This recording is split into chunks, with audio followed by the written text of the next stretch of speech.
என்னாச்சு பூங்குடி? நீங்க என்ன பண்றீங்க இங்க? நீதான் என்ன இங்க வர வச்சுட்ட. நீ பூக்குழி இறங்க போறன்னு ஒருத்த வந்து சொன்னா அடிச்சு புடிச்சு ஓடியார பயந்து போய். ஏன் இப்படிலாம் பண்ற?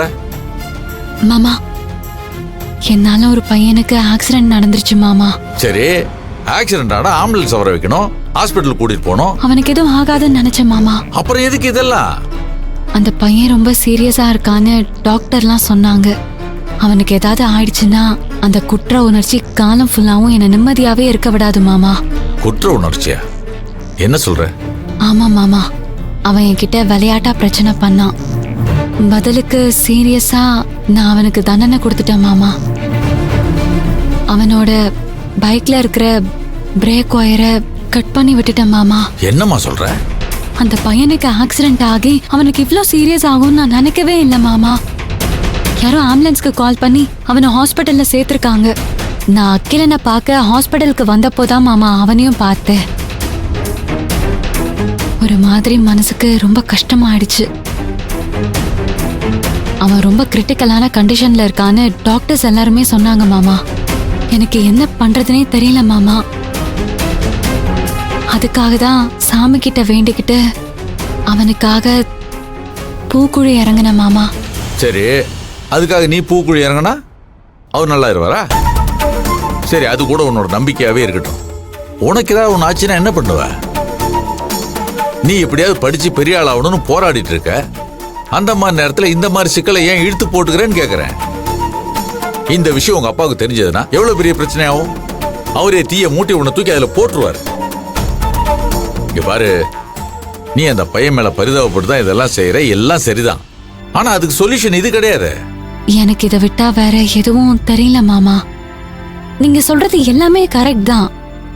நான் படிக்கணும், அதுக்கு எந்த பிரச்சனையும் வந்துடக்கூடாதுதான். ஆனா ஒரு உசுரை கொன்னுட்டு என்னால எப்படி மாமா நிம்மதியா இருக்க முடியும்? நீங்க சொல்ற மாதிரி நான் பூக்குழியில இறங்குனா அவன் எப்படி உயிர் பழைப்பாங்கிற கேள்விலாம் லாஜிக் தான். ஆனா எப்படியாவது அவன் பழைச்சிட மாட்டானான்னு தான் நான் நினைக்கிறேன். அவனுக்கு எதுவும் ஆயிடக்கூடாது மாமா.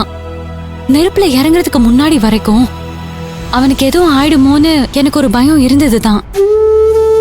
ஆனா இப்போ அவனுக்கு எதுவும் ஆகாதுங்கிற நம்பிக்கை வந்துருச்சு மாமா. என்ன மாமா, என் மேல உங்களுக்கு ஏதாவது கோவமா? சேச்சே, எனக்கு மேல கோவமே வராது. சாரி மாமா. எதுக்கு சாரி எல்லாம் கேக்குற? எனக்கு வேற வழியே இல்லாம தான் மாமா நான் பூக்குழியில இறங்குனேன். சரி, இப்போ உன் மனசுல இருக்க பாரம் எல்லாம் இறங்கி உன் மனசு லேசாயிடுச்சுல? அந்த பையன் நல்லபடியா திரும்பி வந்துட்டான்னு தெரிஞ்சா அதுக்கப்புறம் நான் நிம்மதியா ஆயிடுவேன் மாமா. அந்த பையனுக்கு ஒண்ணும் ஆகாது, அதெல்லாம் டாக்டருங்க பாத்துக்குவாங்க. அதெல்லாம் பெருசா மனசுல போட்டு குழப்பிக்காத. பாரு, நீ பூக்குழி இறங்குறன்னு கேட்டதும் நான் பதறி அடிச்சு பயந்து போய் ஓடியாறேன். இந்த மாதிரி ஏதாவது விஷயம் நடந்ததுன்னா எனக்கு ஒரு போனை போடு, நான் எங்க இருந்தாலும் வர்றேன். 2 பேரும் பேசி ஒரு முடிவு பண்ணுவோம். என்ன பண்றதுன்னு யோசிப்போம். நீ படிக்கணும் பூங்குடி, நிறைய படிக்கணும், படிச்சு நிறைய சாதிக்கணும். இந்த மாதிரி சின்ன சின்ன விஷயங்கள்லாம் அதுக்கு தடையா வந்துடக்கூடாதுக்காக தான் சொல்றேன். இப்பதான் என் பூங்குடி முகத்துல ஒரு சந்தோஷமே வருது.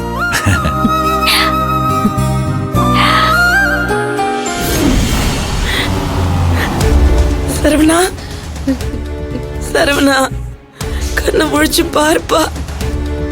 எந்திரியா, எந்திரிச்சு பாருப்பா, அம்மா வந்திருக்கேன். சரவணா, சரவணா, கண்ணை திறந்து பாரியா. சரவணா, சரவணா, மெதுவா தரப்பா.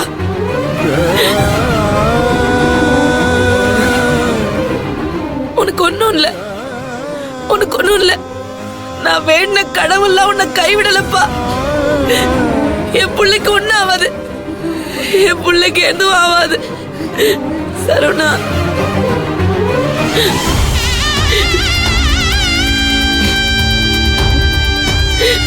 அக்கா பார்த்தேலக்கா, பார்த்தேல, என் பிள்ளைக்கு ஒண்ணும் ஆகல, எதுவும் ஆகலக்கா. உழைச்சு வந்துட்டான், அவனுக்கு எதுவும் ஆகாது. சரவணா, உனக்கு ஒண்ணும் இல்லையா? அம்மா கிட்ட 2 வார்த்தை பேசியா? சரவணா, அம்மா, சரவணா, உனக்கு ஒண்ணும் இல்லையா? அம்மா உனக்காக வேண்டியிருக்கையா, உனக்கு ஒண்ணும் ஆகாது. அக்கா பாத்தியாக்கா, பாத்தியாக்கா, நான் வேண்டிக்கிட்ட கடவுளை என்ன கைவிடல. என் பிள்ளைக்கு ஒண்ணும் ஆகலக்கா, என் பிள்ளைக்கு ஒண்ணும் ஆகல.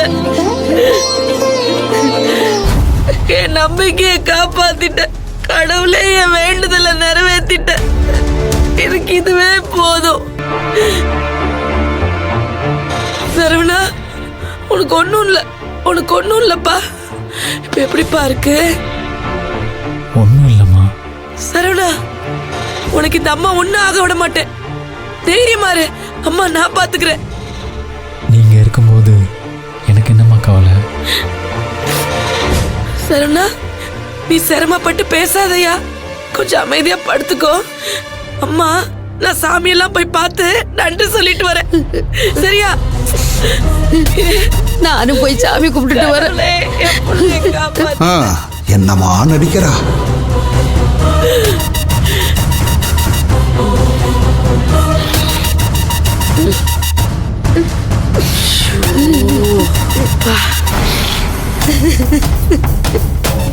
என்னத்துக்கு இன்னும் அழுதுகிட்டே இருக்க? நடிச்சு முடிச்சாச்சு, போதும்.